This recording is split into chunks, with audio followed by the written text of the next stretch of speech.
উদ্যান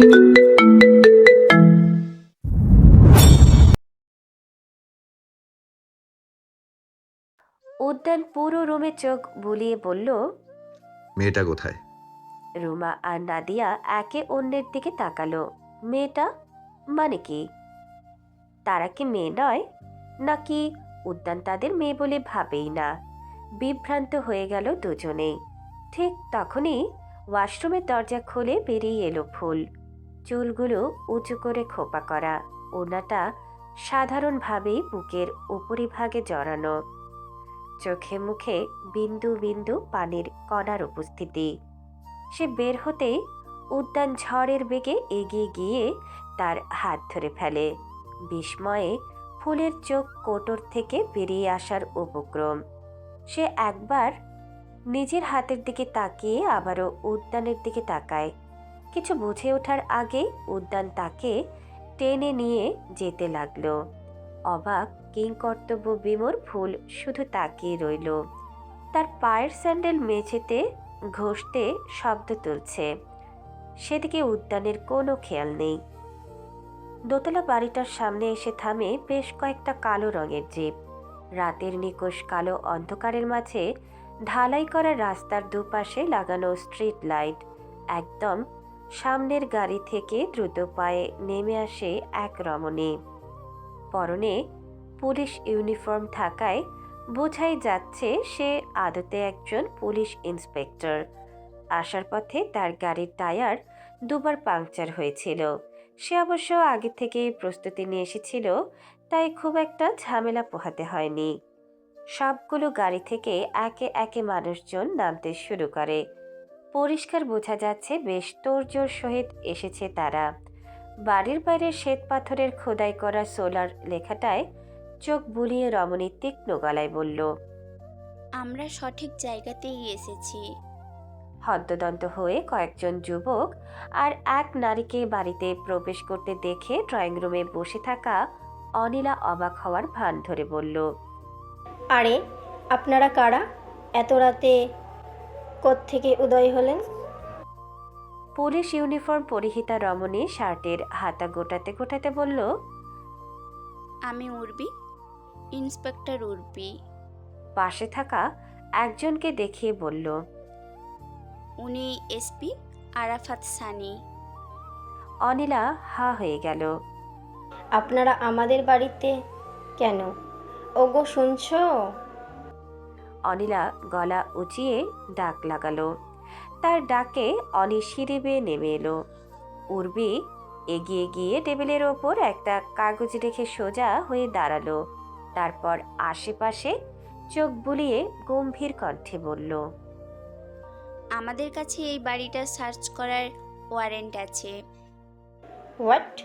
কি বলতে চান আপনারা? এইভাবে আপনারা আমার বাড়ি সার্চ করতে পারেন না। উর্বি এক হাত কোমরে রেখে চোখ উল্টে বলল, গত 3 সপ্তাহ ধরে চেষ্টা করার পর অবশেষে সার্চ ওয়ারেন্ট কালেক্ট করতে সক্ষম হয়েছি। আপনারা আমাদের কাজে বাধা দিতে আসলে ফল খুব খারাপ হবে। অনি দাঁতে দাঁত পিষে বলল, দেখুন, আমি কাজের সূত্রে মেক্সিকোতে থাকলেও বাংলাদেশের নাগরিক। আপনারা এভাবে মন চাইলেই আমার ব্যক্তিগত বিষয়ে হস্তক্ষেপ করতে পারেন না। এবার এসপি আরাফাত সানি বললেন, মিস্টার ওয়ানি, অনুগ্রহ করে আমাদের কাজটা করতে দিন।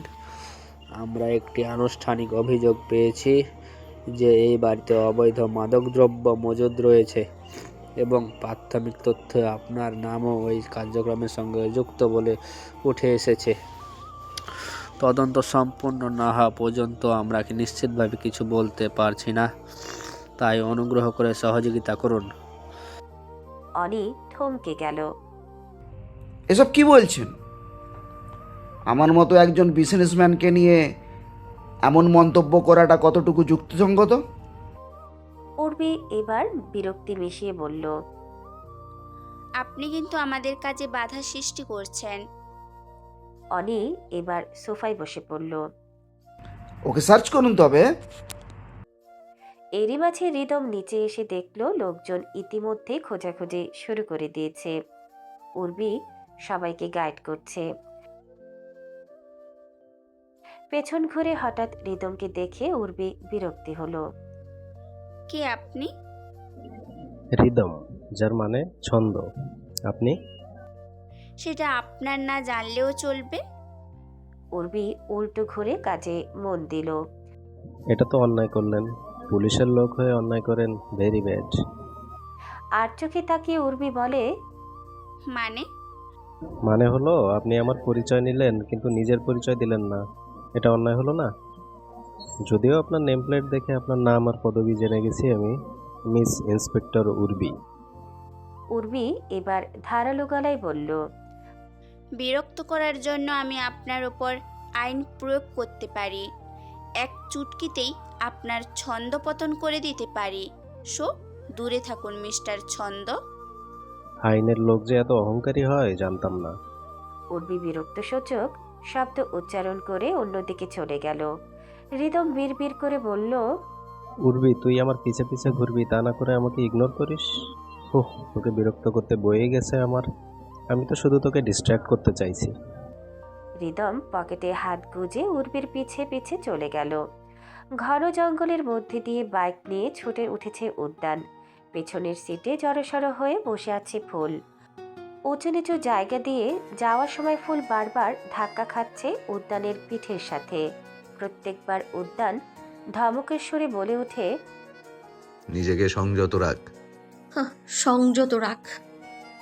আমি যেন তার সাথে ইচ্ছে করে ধাক্কা খেয়েছি? বলি, তোর মতো দানবের সাথে ধাক্কা খাওয়ার কোনো ইচ্ছেই নেই আমার।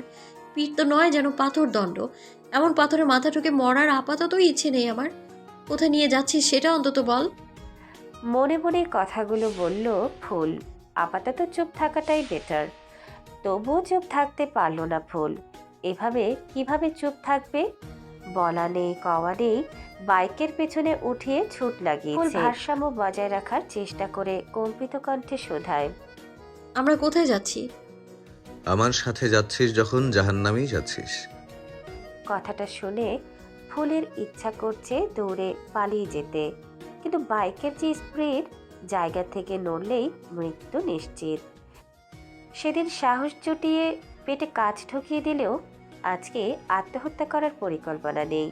কথায় আছে না, মানুষ শেষ মুহূর্তেও বাঁচতে চায়। একদম উপায়হীন না হলে কেউ মৃত্যুর কাছে নিজেকে সঁপে দেয় না। ফুল ভাবনার এতটাই বিভোর ছিল যে বাইকের স্পিড সম্পর্কে ভুলেই গেল। বাইকটা জঙ্গলের সীমানা পেরিয়ে একটা বাঁকে হেলে গিয়ে ব্রিজের উপর উঠতেই যাবে, এমন সময়ে ফুল বেখেয়ালি হয়ে বাইকের সাথে নিজেও হেলে গেল। মুহূর্তের ব্যবধানে তাল সামলাতে না পেরে রেলিংয়ের সাথে ধাক্কা খেয়ে সোজা পড়ে গেল অথই পানিতে। ফুলের আর্তনাদে উদ্যান ঘাড় বাঁকিয়ে পেছনে তাকাতেই থমকে গেল।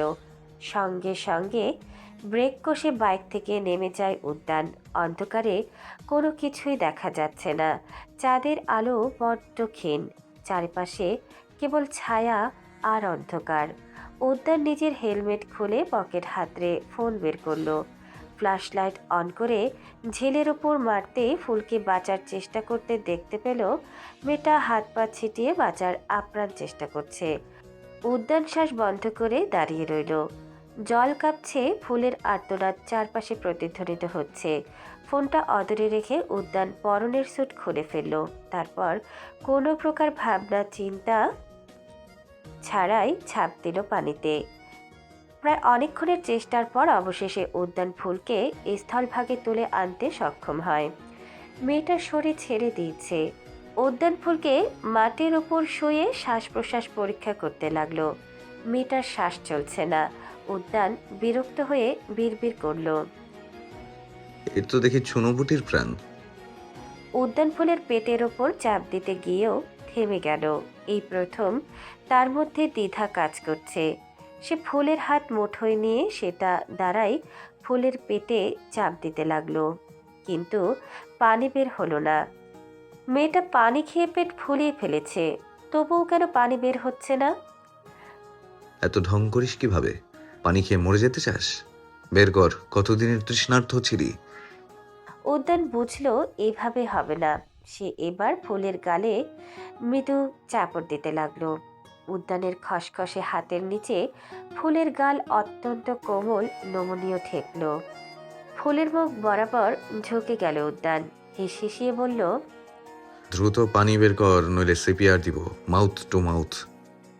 ফুলের মাঝে হেলদোল নেই।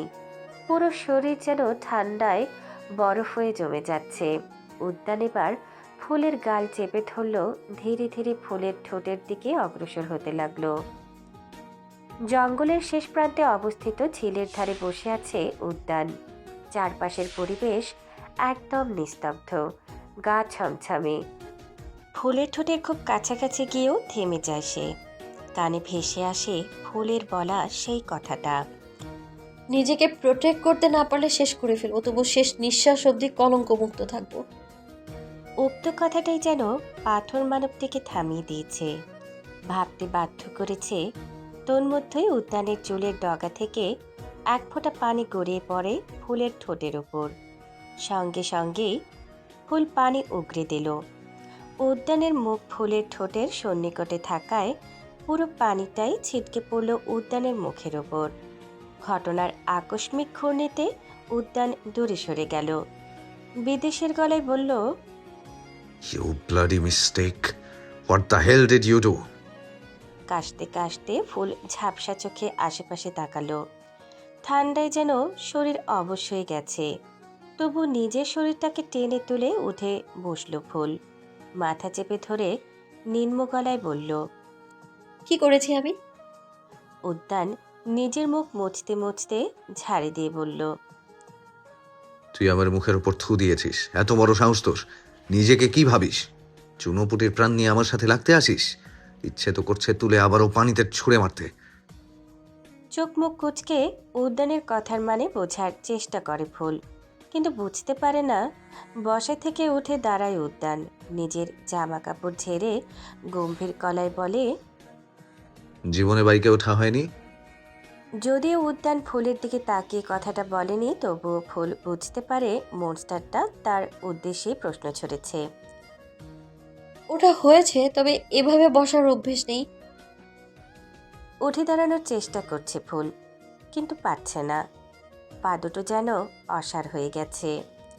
উদ্যান এবার ভ্রু কুচকে ফুলের দিকে তাকালো। শার্টের হাতা গোটাতে গোটাতে বলল, তো কিভাবে বসার অভ্যাস আছে?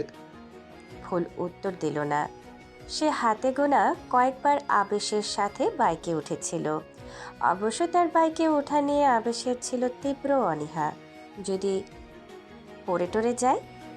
যে কয়বার ফুল বাইকে উঠেছে সেই কয়বার আবেশ অনেক স্লো বাইক রাইড করেছে, আর বারবার বলেছে, ভালো করে ধরে বস, পড়ে যাস না। বহু কষ্টে উঠে দাঁড়াতেই ফুল নিজের বাহুতে তীক্ষ্ণ ব্যথা অনুভব করল। পানিতে পড়ার পূর্বে রেলিংয়ের সঙ্গে ধাক্কাটা বেশ জোরে সোরে লেগেছিল। হাতের আঙুল দ্বারা কাঁধ স্পর্শ করতেই পুরো শরীর নড়ে উঠল। জায়গাটা থেতলে গেছে, সম্ভবত রক্ত বের হচ্ছে। অন্ধকারে দেখা যাচ্ছে না। হঠাৎ করে উদ্যান তেড়ে গেল ফুলের দিকে। শক্ত হাতে চেপে ধরল ফুলের বাহু। ব্যথায় ফুলের প্রাণ ওষ্ঠাগত। এই মেয়ে, তুই আমার কথায় জবাব দিস না কেন? একটা কথা বারবার রিপিট করতে হয় কেন? ছাড়ুন, লাগছে আমার। ফুকিয়ে উঠল ফুল। সে ব্যথা পাচ্ছে শুনে উদ্যান আরও খুব করে চেপে ধরল জায়গাটা। কথা রিপিট করতে এর থেকেও বেশি যন্ত্রণা হয় আমার। লাস্ট বারের মতো ওয়ার্ন করছি, এক কথা একবার বলবো, সঙ্গে সঙ্গে রেসপন্স করবি। ব্যথায় দুপা পিছিয়ে গেল ফুল। চোখ থেকে টুপটাপ পানি গড়িয়ে পড়ছে।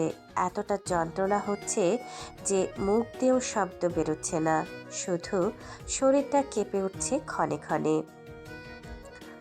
উদ্যান সেভাবেই ফুলকে টেনে নিয়ে যেতে লাগলো। তাকে বাইকের পেছনের সিটে বসিয়ে উদ্যান বাইকের সামনের সিটে বসলো। ফুল এক হাতে ক্ষতস্থান চেপে দাঁতে দাঁত পিষে বসে আছে। প্রচণ্ড শীত করছে। কেন এত শীত করছে? ইঞ্জিন স্টার্ট দিয়ে কিছু একটা ভেবে উদ্যান পেছন ঘুরে তাকায়। তার নির্জীব চোখের চাহনি ফুলকে দ্বিধায় ফেলে দেয়।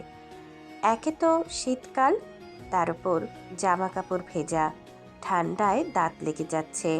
এমত অবস্থায় হঠাৎ করে উদ্যান থাবা বসায় ফুলের বুকের উপর।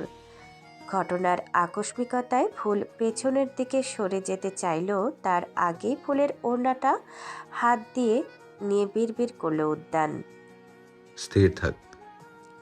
হাত দিয়ে বুকের ওপরে ভাগ ঢাকার চেষ্টা করে ফুল তেজি গলায় বলল। এটা কি ধরনের অসভ্যতা? ওনা দিন বলছি। তার এহেন তেজি কণ্ঠ ভালো লাগলো না উদ্যানের। লোয়ার ইয়োর ভয়েস, আদারওয়াইজ এটা দিয়ে গলা পেঁচিয়ে ধরবো। মেরে ফেলবো না, তবে মৃত্যুর দ্বার প্রান্ত থেকে খুঁড়িয়ে আনবো। যাবি ঘুরতে? শুকনো ঢোক গেল ফুল, কণ্ঠ খাদে ফেলে বলল। দয়া করে ওড়নাটা দিয়ে দিন। উদ্যান কিছু বলল না, সামনের দিকে ফিরে সোজা হয়ে বসল। ফুল তো বড় বড় চোখে তাকিয়ে আছে তার দিকে। কয়েক মুহূর্ত পেরিয়ে যেতেই উদ্যান ওড়নাটার দু প্রান্তে দু হাতের মুঠোয় নিয়ে পেছনের দিকে ছুঁড়ে মারে। ফুল ব্যাপারটা বুঝে ওঠার আগেই উদ্যান ওড়নাটা ফুলের কোমরে পেঁচিয়ে তাকে নিজের পিঠের সাথে মিশিয়ে নিল। অতঃপর ওড়নাটা নিজের কোমরে বেঁধে শান্ত গলায় বলল। আপদ বেঁধে নিলাম। উদ্যানের উষ্ণ পিঠের সংস্পর্শে আসতেই ফুলের বুকের ভেতর ধাক করে উঠল। তাদের দুজনের শরীর তো ভেজা, তবুও এত উষ্ণ কেন দানবটা? সে উষ্ণতা হারিয়েছে বলেই কি দানবটাকে এতটা উষ্ণ লাগছে? ফুল যেন বাক্যহারা হয়ে পড়ল। কেন এমন লাগছে? মনে হচ্ছে কোনো কিছু প্রবল বেগে রন্ধ্রে রন্ধ্রে ছুটে বেড়াচ্ছে। শিরা উপশিরাগুলো টনটন করছে যেন। ভাবনায় মগ্ন ফুল বুঝতেই পারল না উদ্যান কখন বাইক স্টার্ট দিয়েছে। পুরো 3 মিনিট নির্বিঘ্নেই কাটে। এরপর থেকে অস্বস্তির শুরু হয়। উদ্যান রাস্তায় ফোকাস করতে পারছে না। ফুল যেন ক্রমশ তার পিঠে ঢলে পড়েছে। বিপত্তি বাধে তখন, যখন ফুলের হাত উদ্যানের কোমর জড়িয়ে ধরে। মেয়েটা যেন উদ্যানের সাথে লেপ্টে যাচ্ছে, আষ্টে পৃষ্ঠে উদ্যানের সাথে জড়িয়ে যাচ্ছে। এই হাত ছড়া। উদ্যান দীর গলায় বলল। ফুলের কোনো সারা শব্দ পাওয়া গেল না। সে আরও শক্ত হাতে উদ্যানের সিল্কের শার্ট খামচে ধরল।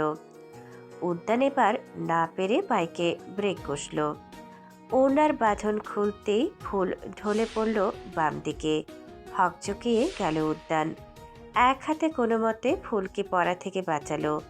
মেয়েটার শরীর একদম ছেড়ে দিয়েছে, জ্বর এসেছে বোধহয়। উদ্যান কপালে হাত দিয়ে চেক করার প্রয়োজন বোধ করল না। এমনিতেও ফুলের শরীরের তাপমাত্রা সে টের পেয়েছে। উদ্যান এবার সম্পূর্ণ ফুলের দিকে ঘুরে গেল। এক হাতে মেয়েটাকে সামলে ভ্রু কুচকে কিয়ৎক্ষণ তাকিয়ে রইল। সে তো মনে মনে ঠিক করেছিল মেয়েটাকে উল্টো ঘুরিয়ে বসাবে, যাতে তাকে বিরক্ত করার জন্য জড়িয়ে টড়িয়ে ধরতে না পারে। কিন্তু এই মেয়েটা তো নিজের হুঁশেই নেই। একে ঘুরিয়ে বসানো তো দূর, পেছনে বসানোটাও মারাত্মক রিস্কি। উদ্যান পকেট থেকে ফোনটা বের করে দেখল রাত 12টা ছই ছই। আর কিছুটা রাস্তায় বাকি আছে।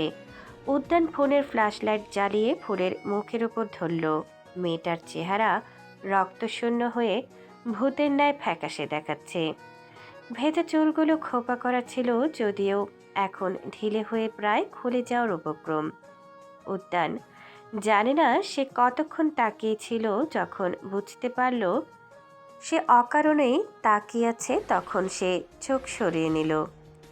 এরই মাঝে চোখ পড়ল ফুলের কাঁধে। জামার অংশটা রক্তে ভেজা।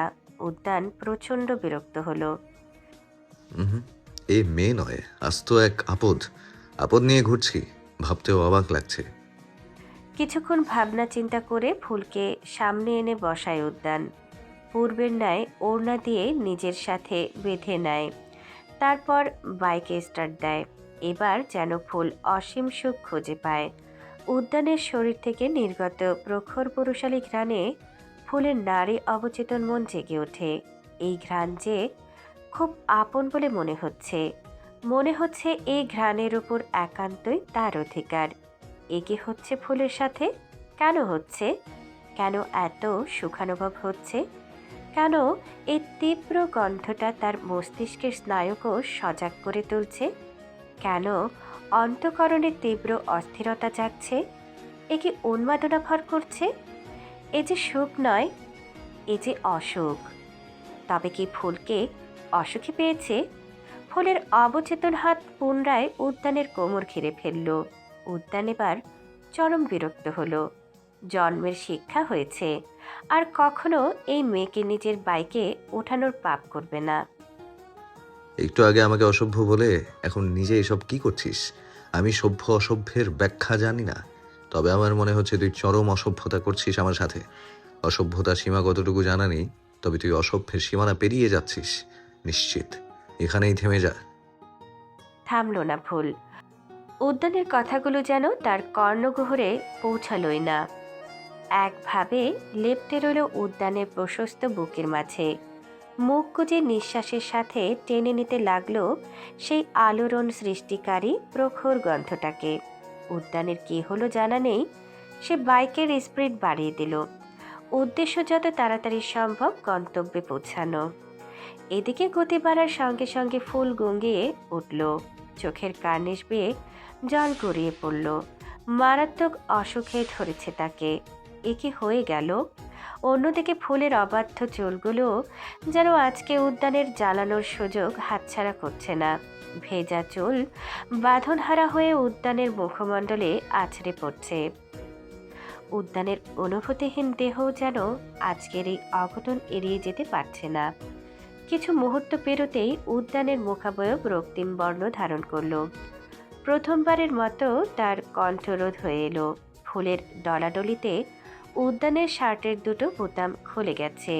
ফুল এবার শার্টের ভাগ দিয়ে উন্মুক্ত বক্ষপটে নাক ঘষতে লাগলো।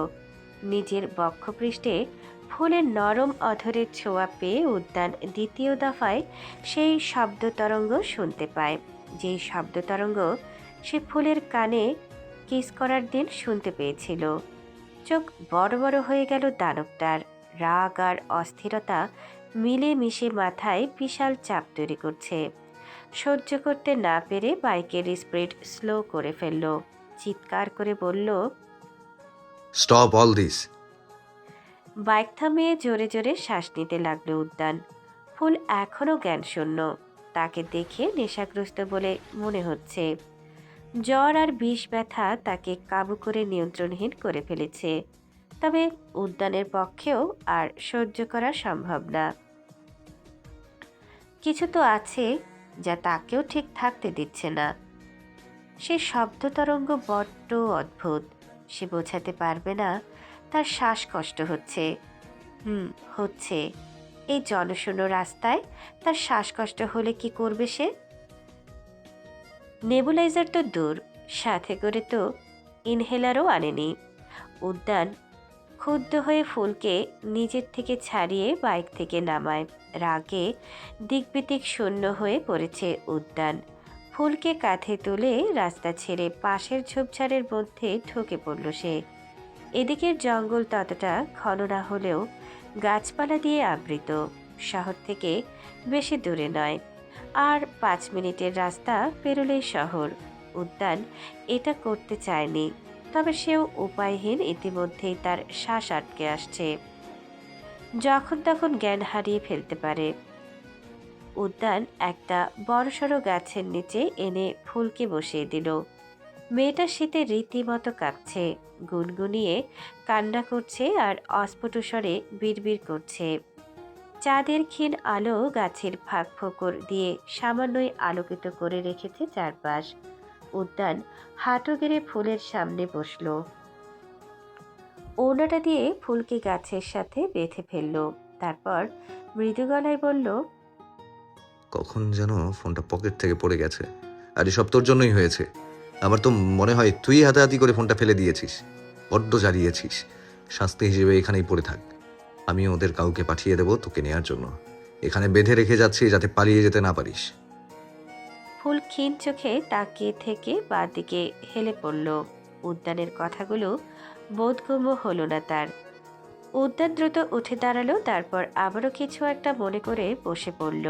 ফুলের চোরগুলো সতর্কতার সাথে সামনে এনে বুকের ওপর ছড়িয়ে রাখল।